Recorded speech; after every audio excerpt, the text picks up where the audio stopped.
Apple has far too much power in the App Store, and it is limiting consumer choice and consumers' prices going down.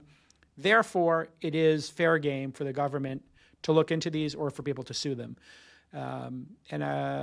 It's happened before. So this is where Lena Khan, I think, did get some things right. She did take actions based upon the rules of favoritism, partnerships, and ecosystems that have a lot of power. Apple obviously has the majority of phones now in the United States.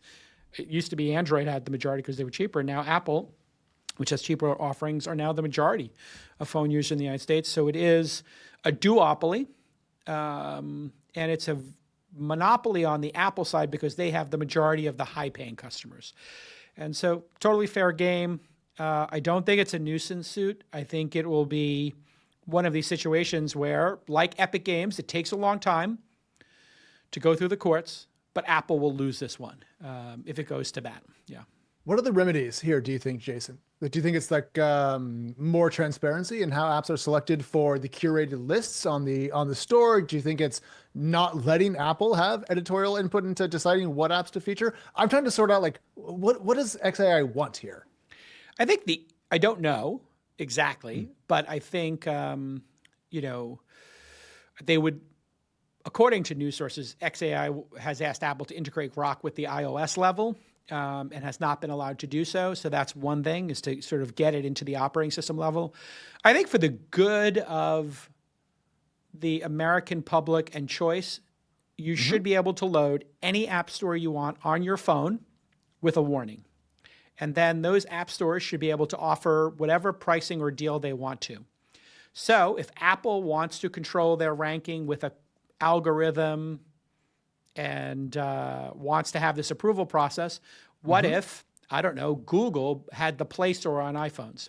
And if you had the Google Play Store on your iPhone, just like you can have Google Photos, Google Maps, and a Chrome browser, which originally they didn't allow. Apple blocked any browser under the auspices of, like, it's not safe, ridiculous. It should be just like your desktop. You can load whatever software you want on your desktop. You should be able to load whatever software from whatever vendor you want on your phone, period, full stop. Allow Amazon to have Kindle and Audible and their app store on iPhones and let people buy it. Allow Google to launch Play. That would be the fair way to do this. And I think that's eventually where we'll wind up. And Apple should just, like they did with browsers, like they did with VLC, the open source media player, like they did with Maps. You can only block these things for so long, and you can only act corrupt and biased for so long before a big player with a deep pocket like Epic Games or XAI will come in and say, enough, I'm going to take the time to file a legal brief. So I think it's critically important that Apple not be allowed to do this. Just as a user. The Grok point you made is actually very interesting. The note about Grok not being integrated. So in the suit, if you want to look it up, it's page 18, bullet point 71. I'm just going to quote here because this is newsy in a way that I didn't expect. In June of 2024, Apple and OpenAI announced a deal. Apple would integrate ChatGPT into iOS. This deal is exclusive. Apple has not integrated it with any other generative AI chatbots, including XAI's Grok. XAI has asked Apple to integrate Grok with iOS, but Grok has not been allowed to do so.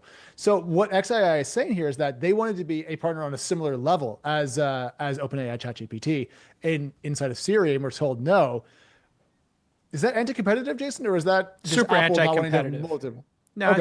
It's super anti-competitive, and the way these get resolved is, in your settings now, you can set what your default browser is. So if you want Brave, like I do, because I want more privacy than even Apple provides with Safari, I can set Brave as my browser.